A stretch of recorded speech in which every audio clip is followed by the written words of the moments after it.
À votre avis, que deviennent les footballeurs lorsqu'ils terminent leur carrière? Moi-même, je suis parti à la banque pour me renseigner. Et c'est là que je me suis rendu compte qu'il n'y avait plus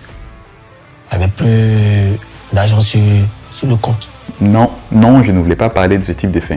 Mais saviez-vous que selon les statistiques, 40% des footballeurs déclarent faillite quelques années après leur retraite? Même si la plupart d'entre eux finissent journalistes ou entraîneurs, très peu s'orientent vers le monde de l'entreprise. Aujourd'hui, dans le cadre de la série Open Mind Room, je vous présente Awa Anderson, qui est un ancien footballeur qui a su réorienter sa carrière vers le monde de l'entreprise. Et ça lui a plutôt bien réussi, car il a même rencontré le président Macron. Et avec son entreprise, il a engagé dans un grand projet qui vise à aider des entreprises africaines très prometteuses. Dans cet épisode, il revient notamment sur son parcours dans le calcio en Italie. Il nous partage quelques anecdotes avec des joueurs très célèbres qu'il a rencontrés. Je pense que si tu es intéressé par l'univers du football et du monde de l'entreprise, cette vidéo est faite pour toi. C'est parti! Bonjour à tous, donc je m'appelle Awaboa Christ Anderson, donc j'ai 44 ans, donc je suis un ancien sportif de haut niveau, aujourd'hui business développeur et entrepreneur dans l'âme. Alors mon parcours sportif, lui aussi il est atypique puisque j'ai commencé très tard. J'ai commencé à l'âge de 9 ans contre des enfants qui commençaient à l'âge de 6 ans. Moi j'ai commencé très tard en club, on va dire. Je jouais moi au quartier. Et j'ai commencé vraiment à rentrer en club à l'âge de 9 ans, puisque bon, comme tout parent africain, mon père ne voulait pas trop que je fasse de sport et il voulait que je sois dans les études, donc j'étais vraiment très discipliné. Et puis un jour, j'ai eu la chance de pouvoir intégrer un club, donc à l'âge de 9 ans. La passion est née à Marseille, parce qu'on était à la grande époque, il y avait des grandes équipes. J'avais une idole, même à l'époque, qui était Basile Boli. C'est un récital, les Brésiliens sont en blanc, Abedi Pelé, tête et but, fabuleux! Fabuleux but de Basile Boli, fabuleuse action marseillaise. Et donc très vite j'ai intégré les grands clubs de Marseille avec mon gabarit. Et puis la chance que j'ai eue, c'est qu'à l'âge de 14 ans et demi, 15 ans, la première fois que j'ai quitté Marseille, je suis parti en sport-études à Avignon. J'ai fait juste un an où j'ai eu la chance d'être déjà présélectionné dans l'équipe de France, etc. Donc très vite, je suis monté très vite. Et à l'âge de 15 ans et demi, j'ai vraiment quitté les alentours du Sud pour intégrer le centre de formation du FC Nantes, qui était la crème de la crème à l'époque. Donc il y avait Nantes et Auxerre dans l'école de football, puisque voilà, on arrivait à allier études et football. Et c'était vraiment une super expérience. Malheureusement, je n'ai pas signé professionnel à Nantes, puisque bon voilà, vous savez, le football, il y a beaucoup de prétendants et peu d'élus. Mais ça ne m'a pas empêché tout de suite de me relancer dans des clubs pendant 2 ans de CFA ici en France. Et donc du coup, je suis parti en Suisse avec un ami et j'ai fait un essai et ça s'est bien passé. Donc en fait, j'ai signé mon premier contrat professionnel en Suisse, au FC Sion, où à l'époque on était 13 étrangers pour 5 places, où c'était les entreprises Gilbert Kadji, le Camerounais, qui avait repris donc ce club. Et c'était une super expérience, mais là encore une fois, 6 mois après, je me suis fait repérer par des agents italiens qui m'ont envoyé en Italie. Où là, j'ai signé au Torino Calcio pour 4 ans. Et bon, là-bas, malheureusement, c'était une Serie A et j'étais jeune et je ne jouais pas beaucoup. Enfin, je ne jouais pas du tout même d'ailleurs en Serie A. J'étais en réserve. Donc j'ai été prêté un peu en Norvège, revenu, prêté encore une fois, revenu. Et puis par la suite, j'ai commencé à bourlinguer. J'ai commencé à devenir un globe-trotteur du football. Et ce que j'en retiens, moi, c'est vraiment en termes humains. J'ai fait beaucoup de continents, beaucoup de pays, beaucoup de cultures. Et ça m'a vraiment émancipé. Je suis devenu très mûr, mais malheureusement mûr trop vite. Et à un moment donné, cette maturité m'a rattrapé, puisqu'à 24 ans, j'ai décidé de mettre un terme à ma carrière. Pourquoi? J'ai fait 11 heures de vol tout seul. Et à un moment donné, je me suis fait la réflexion, je cours après quoi en fait? J'ai été au centre de formation très tôt. Je suis allé au bout de ce que je voulais. On peut être ambitieux, mais il faut être ambitieux à la mesure de ses compétences. Et j'ai estimé à ce moment-là que mes compétences étaient arrivées à leur max. Et donc, je n'ai pas rompu avec le football. J'ai appelé mon agent, paix à son âme, Jean-Luc Sassus, un ancien joueur du PSG. Je lui ai dit, Jean-Luc, j'arrête. Et il me dit, mais pourquoi t'arrêtes? J'ai dit, non, j'arrête au niveau professionnel, mais trouve-moi un club amateur qui me trouve un boulot à côté. Je vais reprendre mes études. Et puis, voilà. Je venais d'avoir mon premier garçon, qui a aujourd'hui 20 ans, et ça aussi, ça rend mature. Donc, il fallait que je fasse un choix, et je l'ai fait, je l'assume. Et puis par la suite, j'ai donc arrêté ma carrière, on va dire professionnelle. J'ai continué à jouer au football à l'âge de 24 ans. Les difficultés que j'ai pu rencontrer durant ma carrière, elles ne sont pas nombreuses puisque j'ai eu une carrière qui est partie très vite, qui est montée très très vite. La seule difficulté, c'est d'avoir su garder les pieds sur terre. C'est un milieu, le sport professionnel de manière générale et notamment le football, où vous rencontrez beaucoup de personnes. Vous rencontrez beaucoup de personnes qui ont des bonnes intentions comme des mauvaises intentions. Et je pense que la difficulté pour moi a été de faire le tri autour de moi. Et d'être toujours entouré par les mêmes personnes, les amis d'enfance qui m'ont toujours... voilà, j'ai toujours gardé ce lien avec Marseille. Chaque fois que je pouvais, en tout cas, je rentrais et j'allais au quartier. Donc ça me permettait de garder les pieds sur terre.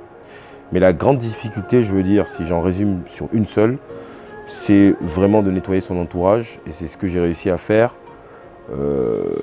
Et même si j'ai eu ma période, comme tout le monde, où je pense avoir eu la grosse tête, parce que on vous encense un peu. Je pense que quand j'ai signé en Italie, ça n'a pas duré longtemps. Ça a duré 6 mois, où effectivement, on a l'impression qu'on est le roi du monde. Et on dépense, on fait des folies, on vient à Paris faire la fête et on oublie l'objectif.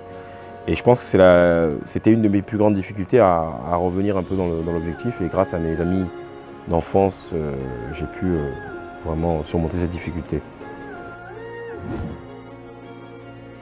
Ce que je retiens aujourd'hui du calcio durant cette époque, 99, 2002, c'est dur à dire parce que ça n'a rien à voir avec le football. C'est l'apprentissage de la vie, à savoir affronter le racisme. C'est vraiment ça que j'ai retenu d'un point de vue humain en Italie. Les Italiens sont charmants. Je n'ai rien contre les Italiens, ça s'est super bien passé humainement. Mais j'ai appris justement le self-control, j'ai appris à affronter le regard des autres. Et j'ai une anecdote là-dessus. À l'époque, j'étais avec une fiancée italienne. Et effectivement, quand je marchais dans la rue, voilà, je voyais les regards des gens italiens qui faisaient comme ça. Vous savez, les Italiens, ils parlent beaucoup avec les gestes, avec la main. Et comme ça veut dire qu'est-ce qu'il faut l'italien, que c'est dégueulasse, quoi. Et je sais que mon ex-fiancé de l'époque s'enrageait et autres. Ou à la télé, on nous appelait les hommes de couleur. Vous voyez, des journalistes chevronnés, hein, pourtant, on est les hommes de couleur.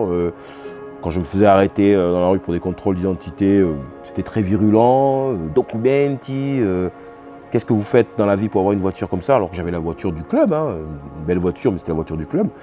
Voilà. Donc, je retiens cela et surtout que ça s'est transposé au football. On se rappelle l'époque, la fameuse affaire de mon ancien coéquipier Djibril Diawara qui, par énervement, crache sur un joueur. Donc, c'était Torino à Bari. Et l'entraîneur Mazzone qui dit en conférence de presse, il a craché sur un joueur, on ne sait pas s'il est malade. Les joueurs comme ça, ils peuvent avoir le sida. Bref, donc c'est des épisodes sombres. De toute façon, c'est des épisodes sombres du calcio. Hein. C'était l'époque où il y avait même d'ailleurs Lilian Thuram qui avait commencé un mouvement justement contre les cris de singe. Voilà, pour eux, c'était normal en fait cette époque-là. Mais ils ne savaient pas que ça nous affectait. Ça nous affectait parce qu'on n'est pas des animaux. Donc, c'est ce que je peux retenir, le côté sombre. Après, le côté quand même positif, c'est que l'Italie, à cette époque-là, c'était vraiment l'école du football. Moi, j'ai appris à jouer tactiquement au football en Italie. J'ai appris à maîtriser, ou comment dirais-je, physiquement, connaître mon corps en Italie. C'était une école à cette époque-là. Alors, celui qui m'a marqué, tant sur le plan du jeu et tant sur le plan du fait que j'ai pu le côtoyer un petit peu, c'est George Weah. Aujourd'hui, George Weah, je peux dire que j'ai eu la chance de le côtoyer dans le sens où Cyril De Moro, qui est un grand frère, nous avait présenté. À l'époque, Cyril jouait donc à l'Inter de Milan. Donc, je suis allé rendre visite à Cyril De Moro. Moi, j'étais à Turin, donc c'est pas très loin. Et il m'a fait la surprise, entre guillemets, où on a pu rencontrer George Weah. Donc, George Weah, pour moi, qui était un grand frère, une idole. Et le simple fait d'avoir ses conseils m'ont suivi tout au long de ma vie, jusqu'à aujourd'hui où je vous parle. Parce qu'il m'a dit une phrase, je venais d'arriver en Italie, il m'a dit « Petit, tu sais, le plus dur, c'est pas d'arriver là-haut, c'est d'y rester. Et ça me suit. Jusqu'à aujourd'hui, ça me suit. Parce que dans tout ce que je peux entreprendre, je me dis que c'est facile d'obtenir tout ce qu'on veut et de grimper dans l'ascension sociale. Le plus dur, c'est d'y rester, de se maintenir et d'avoir cette légitimité-là. Et donc, ça me suit aujourd'hui au quotidien. Donc, George Weah, bien entendu. Après, des coéquipiers, j'en ai eu, surtout à Nantes, toute l'époque de Nantes. Patrick Ciuffo, Alioune Touré, Michael Landreau. Voilà, c'était des coéquipiers et on a fait beaucoup de choses ensemble. Djibril Diawara, bien sûr, en Italie. Il y en a beaucoup, mais voilà. J'ai décidé d'arrêter ma carrière dans des circonstances vraiment très réfléchies. C'était pas un coup de tête, c'était pas... En fait, je signe sur l'île de la Réunion, à la Saint-Pierroise, plus exactement, puisque j'étais, comme on appelle, au chômage du football. J'étais en recherche et en attente dans cette période-là, qui était une période hors période, on va dire, mercato à l'époque. Donc c'est une période où vous pouvez signer dans des championnats, entre guillemets, décalés, qui sont la Russie, qui était à l'époque l'Iran, l'Arabie Saoudite. C'était pas à la mode avant le Qatar et autres, etc. Et moi, j'ai cette opportunité financière, on va dire les choses comme elles sont, d'aller rejoindre l'île de la Réunion et un projet. Donc j'y vais, je fais 6 mois là-bas. Et au retour, donc dans l'avion, donc il y a 11 heures de vol avant de rejoindre Paris. Et effectivement, oui, j'ai beaucoup réfléchi sur tout ce que je viens de vous dire, tout mon parcours. Et les responsabilités que venais d'avoir avec un premier garçon. Et je me suis dit, voilà, je suis certes ambitieux, mais il faut être ambitieux dans la mesure de ses compétences. Et mes compétences commençaient à... Voilà, sans regret, je me suis dit, j'ai donné le meilleur de moi-même, mais je pense qu'il faut que je donne une nouvelle orientation à ma carrière. Et donc, à cette époque-là, quand j'ai décidé d'arrêter, je voulais devenir agent de joueur, déjà. Donc, le choix a été fait, mais c'était maintenant comment y arriver. Et donc... je ne dirais pas que ça m'a fait peur, je dirais plus que ça m'a interrogé et boosté sur le fait que quand j'ai mis un terme à ma carrière, j'avais un bac littéraire. Et je me suis dit, heureusement déjà que j'ai un bac, parce que si je n'avais pas écouté mes parents, ou en tout cas de ceux qui m'entouraient, je n'aurais même pas eu ce bac-là, j'aurais eu, comme certains de mes coéquipiers, CAP métier du football. Puisque à l'époque, dans les centres de formation, pas le mien, parce que c'était le FC Nantes, mais on nous poussait plus à faire des CAP, des métiers vraiment, des diplômes vraiment rapides pour... Donc non, j'ai pas eu peur, mais je me disais, tiens, j'ai un bac littéraire, comment je vais pouvoir le valoriser? En sachant que j'ai un bac littéraire, je maîtrise les langues étrangères, et voilà. J'avais conscience déjà que j'allais devoir repasser par la case scolaire, case formation. Mais c'était une motivation, je sais que mes premières recherches d'emploi, entre guillemets, je voulais tout faire en fait. Tout m'intéressait en fait. Même dans la police, à un moment donné, je me suis vu. À ce moment-là, je le fais seul. J'informe ma femme lorsque j'arrive. On habitait Nantes à l'époque. Je pense que sa première réaction, c'est, parce qu'elle me connaît, c'est que voilà, je ne prends pas de décision à la légère. C'était plutôt, écoute, je suis avec toi. Si c'est réfléchi, je suis avec toi. Et on va voir comment attaquer cette reconversion. Mais réfléchis encore. Parce qu'elle savait que c'était une passion. Et elle voulait être sûre que ce n'était pas un coup de tête. Ensuite, bien sûr, mes parents, mes frères et tout mon entourage. Alors, mon entourage a réagi bizarrement puisque tout mon entourage m'a poussé à continuer. N'arrête pas là, on connaît tes qualités, c'est pas possible, mais non, tu vas trouver un autre truc. Et en fait, moi, quand je prends une décision, elle est actée, quoi. Donc, mais c'était mûrement réfléchi et c'était complètement assumé, ça l'est encore jusqu'à aujourd'hui parce que ça me donne raison qu'il fallait que j'oriente cette carrière. Je suis rentré à EDF en 2003 par le plus grand des hasards. En fait, le dernier club que je rejoins dans la banlieue toulousaine, puisque j'avais demandé, je ne voulais pas arrêter le foot, je ne voulais plus être professionnel et je voulais trouver un club amateur qui me trouve un boulot entre guillemets ou une formation ou autre pour préparer déjà à l'époque le fait que je voulais être entrepreneur et monter ma boîte pour être agent de joueur. Et justement, j'en reparlerai tout à l'heure parce que j'ai toujours été intéressé par cela. Mais voilà, j'étais déjà dans cette optique-là. Et donc, ce dernier club, bon, on peut les citer, hein, c'était Vediorbis qui était sponsor, donc c'était une boîte d'intérim. Et il y avait une mission chez EDF, GDF à l'époque, qui était répondre au téléphone. Je dis parfait, 9h, 17h, à 18h30 j'ai le temps d'aller à mon entraînement. C'était parfait, en adéquation vraiment avec mon football amateur. Donc c'était une mission de 8 mois, parfait aussi pour la saison. À la fin de la saison, je finissais, voilà. Mais voilà, vous allez apprendre à me connaître. Possibilité d'embauche. Et là, je réfléchis à 2 fois. Je me dis, 24 ans, je viens d'avoir un premier garçon. Il avait, quand j'étais à Toulouse, il avait peut-être 2 ans, 3 ans. J'avais, pour ne pas le cacher, j'avais effectivement commencé à avoir des dettes et autres. Parce qu'on ne faisait plus footballeur, voilà, l'argent sort mais ça ne rentre plus. Il faut rassurer les banquiers, il faut rassurer les créanciers, il faut rassurer les impôts, le fisc. Et donc, tout ça m'a fait dire que, attends, c'est peut-être une chance. Donc, saisis cette opportunité. Et donc, effectivement, j'ai passé les entretiens, les concours et autres, etc. Et donc, en 2003, 2004, je ne sais plus, j'intègre EDF, GDF à l'époque, sur ce plateau clientèle à Toulouse. Et donc, par la suite, ça va très vite aussi, puisqu'au bout de 3 ans, je décide de reprendre mes études, de faire une formation interne qui me permet de passer en 4 ans d'exécution à cadre. Donc, je gagne 15 ans de carrière chez EDF. Donc, je fais le concours, je le réussis par chance, donc je reprends l'école, entre guillemets. Hein. Et là, donc, je suis muté sur Paris et je rentre à l'école d'EDF, on va dire un deuxième centre de formation, si on peut appeler ça comme ça, au Muro, et qui nous permet dans un premier temps, les 18 premiers mois, d'être dispensé des cours de l'UIT de Paris 10 Nanterre. Donc là, je valide un bac plus 2 dans un premier temps, donc un diplôme dans le management. Et par la suite, transféré à Grenoble, école de commerce, et en même temps je travaille. Hein. Donc j'avais à l'époque, je commençais à avoir, j'étais vers les 30 ans, 29 ans, je ne sais plus. Et j'allais à l'école avec des petits jeunes de 18 ans, 19 ans. Et donc là, je fais mon Master 2 à l'école supérieure de commerce de Grenoble. Et donc après, je deviens cadre chez EDF. Et je suis chargé de communication au sponsoring sportif, où pendant 8 ans, je retrouve un peu mon ADN, mais je vois de l'autre côté. Voilà. Et puis après, maintenant aujourd'hui, à la direction internationale, la direction Afrique. Ah, la vidéo avec Monsieur le Président Emmanuel Macron. Oui, elle a fait un buzz, comme on a l'habitude de dire, qui n'était pas du tout mon intention. Alors, j'étais en fait invité au sommet Afrique-France. Ne me demandez pas pourquoi, comment, je ne sais pas.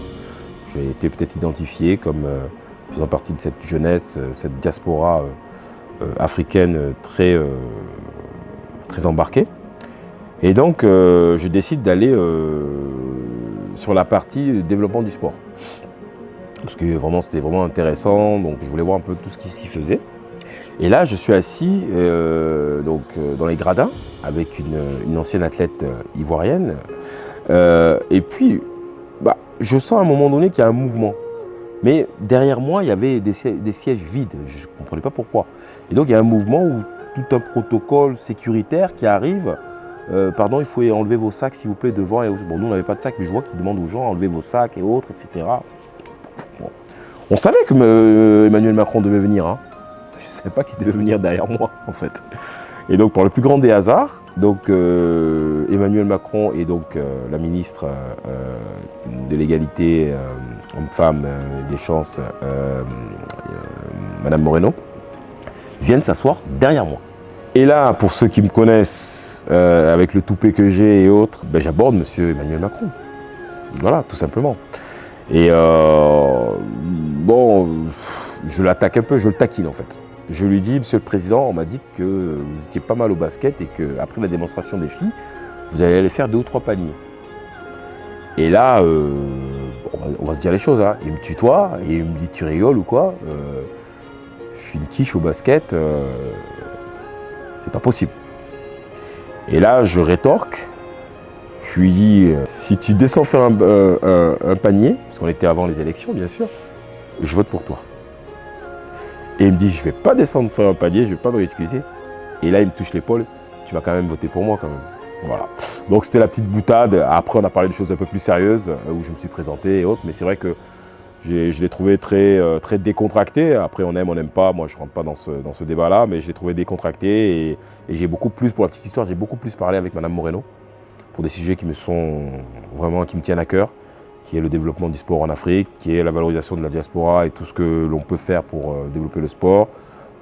Les Jeux Olympiques avec la participation des pays des États africains. On a vraiment bien discuté. On doit se revoir très prochainement. On attendait les élections pour qu'elle soit réélue. Et puis voilà, parce que c'est quelqu'un qui est très embarqué aussi.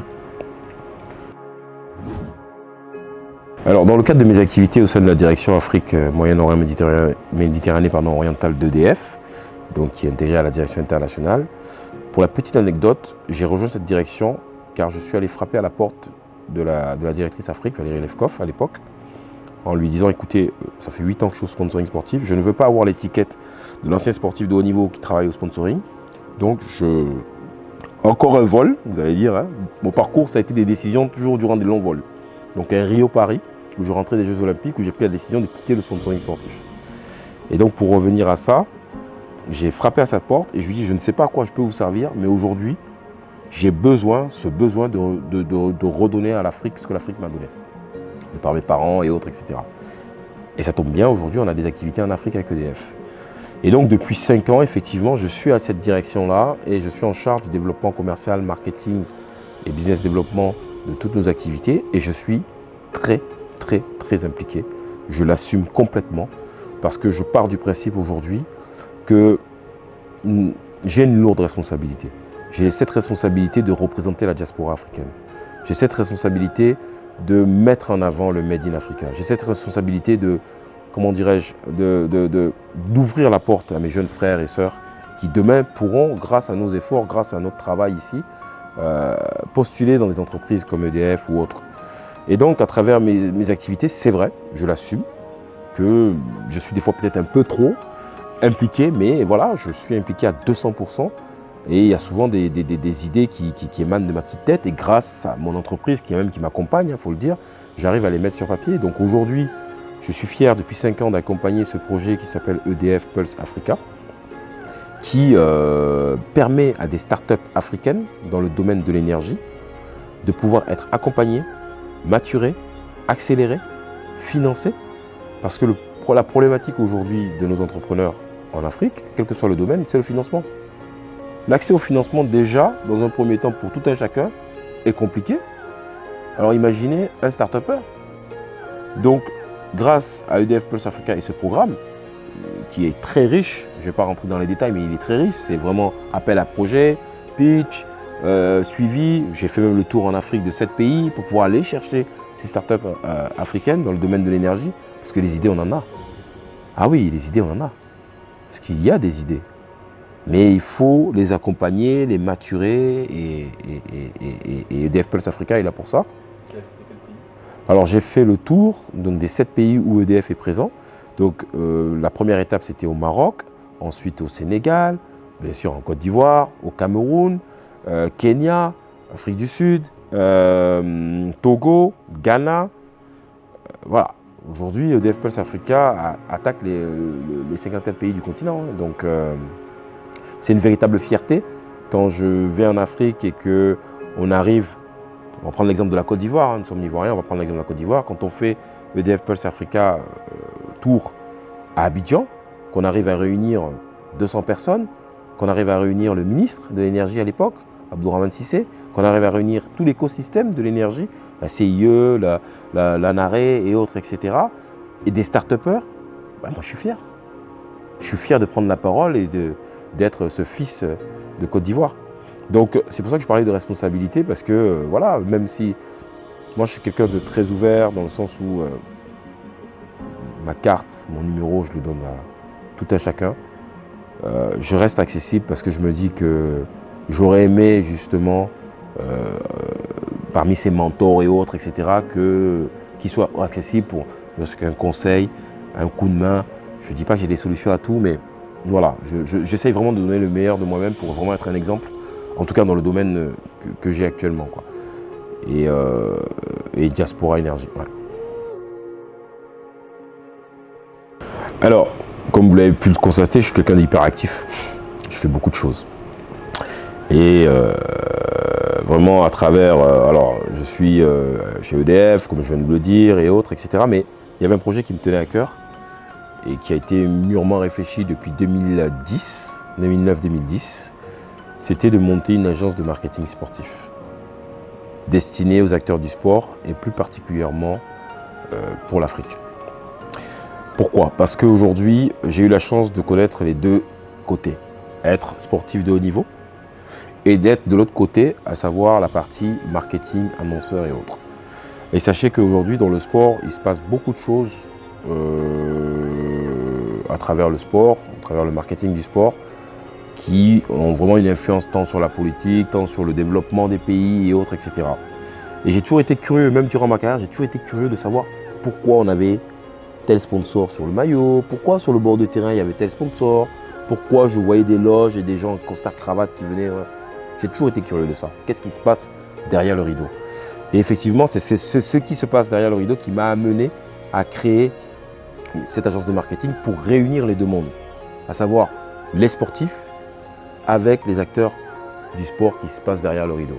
C'est-à-dire que mon premier événement, je me rappelle en 2010 que j'avais créé, c'était un événement que j'appelais ça After Sport, et où on permettait à des chefs d'entreprise de rencontrer des dirigeants de clubs amateurs pour pouvoir comprendre leurs problématiques et pour pouvoir les sponsoriser. Donc vraiment, le travail de Spimac aujourd'hui que je représente, c'est vraiment aider les acteurs du sport à vraiment développer en termes économiques et autres stratégies, trouver des sponsors et autres, etc., même des athlètes. Aujourd'hui, moi, je fais la différence entre les athlètes de haut niveau, c'est-à-dire le sportif de haut niveau et le sportif professionnel. C'est deux mondes différents.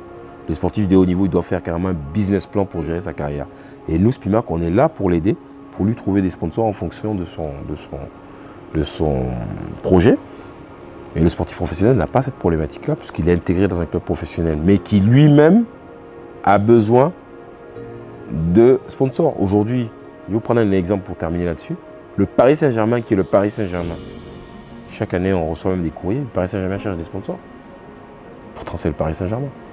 Parce qu'aujourd'hui, l'économie du sport a changé. On n'est plus sur la performance, on est véritablement, ce sont des entreprises qui gèrent. Les clubs de foot deviennent des SAS, des entreprises maintenant. Donc ils ont besoin de financement, ils ont besoin de sponsors. Et donc voilà. Et ça, c'est la preuve, quand j'en parle, c'est une passion. C'est une passion. Alors mes conseils pour mes chers jeunes frères et sœurs que je pourrais me permettre par rapport à mon expérience de vous donner, c'est déjà soyez ambitieux. Soyez ambitieux, n'ayez pas peur d'être ambitieux, mais à la mesure de vos compétences. Et dans cette ambition-là, faites-vous accompagner. Aujourd'hui, c'est vrai qu'on se gêne des fois parce qu'on va voir un grand frère, un papa, un tonton qui est mentor, qui a réussi, on se gêne. Mais quand on dit soyez ambitieux, ça veut dire qu'il faut faire preuve aussi de courage et de culot. Moi, tout au long de ma carrière que je vous ai exprimée, il y a des fois où je suis allé au culot. Quand je frappe à la porte de la directrice Afrique, c'est le culot. Ce n'est pas mes compétences, c'est vraiment le culot. Parce que vous pouvez avoir toutes les qualités du monde. Si à un moment donné, vous n'essayez pas de frapper, de passer quelques barrières et quelques portes, parce qu'on se fixe souvent des barrières, ouais, mais j'ai pas assez de financement, j'ai un super projet, mais j'ai pas de financement, mais j'ai pas de... Il faut aller le chercher. Donc aujourd'hui, le conseil que je peux donner aux jeunes, c'est dans l'entrepreneuriat. L'entrepreneuriat, c'est j'ai envie de dire que c'est un marathon. C'est pas une course de vitesse. C'est pas on pique, fait 100 mètres et puis on arrive. Parce qu'aujourd'hui, si vous voulez faire une course de vitesse, c'est-à-dire un 100 mètres, c'est-à-dire réussir rapidement, vous pouvez aller seul. Mais si vous voulez réussir sur le long terme, c'est-à-dire faire un marathon, là, il faut être accompagné. Et c'est ce que je vous engage. J'ai parlé de George Weah qui a dit le plus dur, c'est pas vraiment d'arriver là-haut, c'est d'y rester. La vie de l'entrepreneur, c'est très long. Vous savez, moi, ça fait plus de 10 ans que je suis dans l'entrepreneuriat. Je ne vais pas dire aujourd'hui que j'ai réussi. On ne sait pas à un moment donné quand on a réussi. Parce qu'on peut réussir comme on peut vite tomber. Mais une fois qu'on a goûté à l'entrepreneuriat, il faut y rester, mais toujours en tout cas, essayer de se faire accompagner. Alors c'est facile de dire ça. C'est facile. comment on se fait accompagner? Comment on commence en fait? C'est simple, déjà quand on a un projet, il faut écrire son projet. Il faut l'écrire. Déjà rien que pour soi, il faut l'écrire. L'écrire, être le plus discret possible, mais l'écrire. L'écrire, et après peut-être pour les plus avertis, le transformer, faire un PowerPoint. Voilà, il faut quelque chose de palpable. Comme ça, quand vous allez aborder un mentor ou autre, etc., quand vous allez obtenir ce fameux rendez-vous, ce fameux sésame, c'est après d'aller le pitcher, comme on dit. Mais le pitcher avec un support, c'est plus facile si on n'est pas à l'aise à l'oral. Il faut attirer l'attention du mentor ou autre, etc. Vous allez rencontrer peut-être 50, mais c'est le 51e peut-être qui va vous dire « Bingo, j'ai investi sur ton projet ». Il faut y croire, tout simplement. Voilà. Il ne faut pas le garder pour soi et puis en parler comme ça oralement, parce qu'on ne va pas vous prendre au sérieux. Voilà ce que je peux donner comme conseil. Voilà, c'était tout pour aujourd'hui. N'hésite pas à mettre un like et un commentaire à cette vidéo si tu l'as aimé. Tu peux également t'abonner si ce n'est pas encore fait. Et si tu as aimé cette vidéo, c'est clair que tu vas aimer les autres entretiens que j'ai fait pour ma série Open Mind Room, juste là. À tout de suite.